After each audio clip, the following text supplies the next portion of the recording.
은퇴하고 드디어 꿈에 그리던 내 집을 장만했는데 베란다 조금 넓혔다고 끝나지 않는 벌금 폭탄을 맞게 된다면 상상이 가시나요?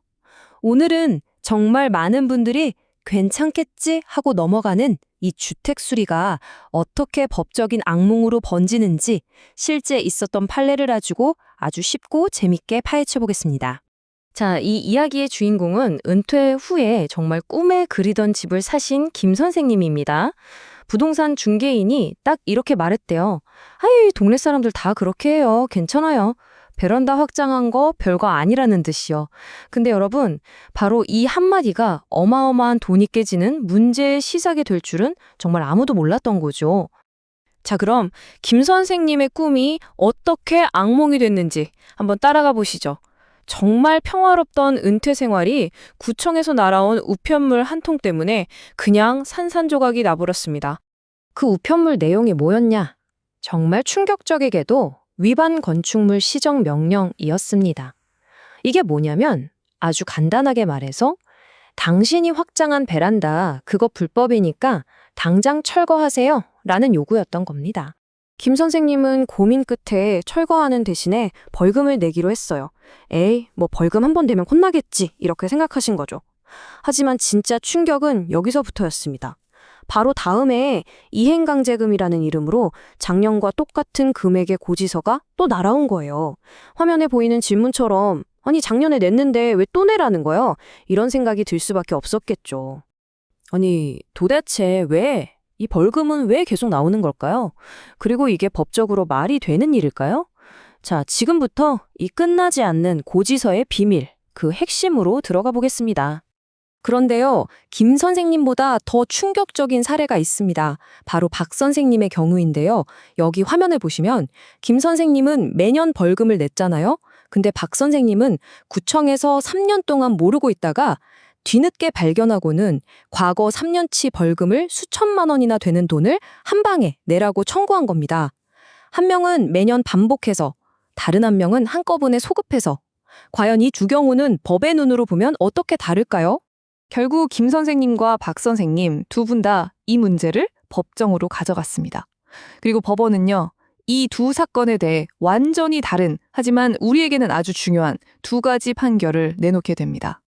자, 첫 번째 판결입니다. 바로 매년 벌금을 냈던 김 선생님의 경우죠. 헌법재판소는 이렇게 결론 내렸습니다. 불법 건축물이 철거되지 않고 그대로 있는 한 고쳐질 때까지 매년 이행강제금을 부과하는 건 합헌이다. 즉, 법적으로 아무 문제가 없다는 겁니다. 이건 이중처벌도 아니라고 딱 못을 박았어요. 하지만 두 번째, 박 선생님의 경우는 완전히 달랐습니다. 서울고등법원은 정부가 과거 몇 년치의 벌금을 한꺼번에 소급해서 부과하는 건 위법이라고 판결했습니다. 이건 안 된다는 거죠. 자, 이제부터가 정말 흥미로운 지점입니다. 하나는 합법이고 하나는 위법이라고? 언뜻 보면 서로 모순되는 것 같은 이 판결들 뒤에 숨어 있는 아주 놀라운 법의 논리를 한번 파헤쳐 보겠습니다. 모든 문제의 핵심은 바로 이행강제금의 진짜 목적에 있습니다. 이건요, 우리가 생각하는 것처럼 과거의 잘못에 대한 처벌이 아니에요. 법을 지킬 때까지, 그러니까 불법 건축물을 철거할 때까지 계속해서 돈으로 압박하는 일종의 행정수단이라는 겁니다. 여기 화면에 나온 비유가 정말 기가 막히게 설명해주죠. 도서관 연체료를 생각하시면 아주 쉬워요. 우리가 책을 반납할 때까지 연체료는 매일매일 계속 붙잖아요? 바로 그 원리랑 똑같은 겁니다.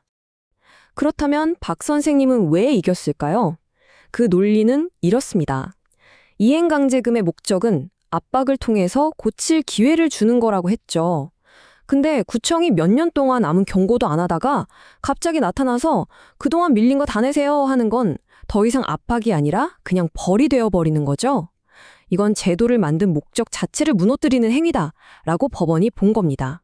자, 그래서 가장 중요한 건 이겁니다. 그래서 우리는 이런 악몽을 피하려면 도대체 뭘 어떻게 해야 되는데 지금부터가 여러분을 위한 진짜 생존 가이드입니다. 꼭 집중해 주세요. 이행강제금 폭탄을 피하는 3가지 필수 체크리스트. 집을 사기 전, 그리고 고지서를 받은 후에 어떻게 해야 하는지 제가 하나씩 딱딱 짚어드릴게요. 이것만 기억하셔도 정말 큰 돈을 아끼실 수 있습니다. 첫 번째, 그리고 제가 정말 100번 강조해도 모자란 점입니다. 괜찮다는 중개인 말만 믿으시면 절대 안 돼요. 공식 서류를 직접 확인할 책임은 최종적으로 집을 사는 사람에게 있습니다. 만약 문제가 있다면 그 벌금 폭탄은 고스란히 새로운 집주인이 다 떠안게 되는 거예요. 두 번째 팁, 이건 정말 꿀팁입니다. 내 불법 건축물이 서류상으로는 무슨 창고나 상업용 공간으로 되어 있더라도 만약 내가 실제로 그곳에서 주거용으로 살고 있다면 벌금이 최대 절반까지 줄어들 수 있다는 대법원 판례가 있어요. 그러니까 전문가와 꼭 상담해서 내가 혹시 억울하게 돈을 더 내고 있는 건 아닌지 반드시 확인해 보세요. 그리고 마지막으로 여러분, 이 숫자 90을 꼭 기억하세요. 억울한 벌금 고지서를 받았을 때 우리가 이의를 제기할 수 있는 시간은요, 그 통지서를 받은 날로부터 딱 90일 뿐입니다. 이 골든타임을 놓치면 싸워볼 기회조차 영영 사라져 버립니다. 오늘 이야기 마무리하면서 마지막으로 질문 하나 던져봅니다. 에이, 이 정도는 괜찮겠지? 라고 생각했던 그 작은 리모델링이 과연 끝나지 않는 재정적 압박의 위험을 감수할 만큼 가치 있는 일일까요? 여러분의 소중한 재산을 지키기 위해 한 번쯤 아주 냉정하게 생각해 볼 문제입니다.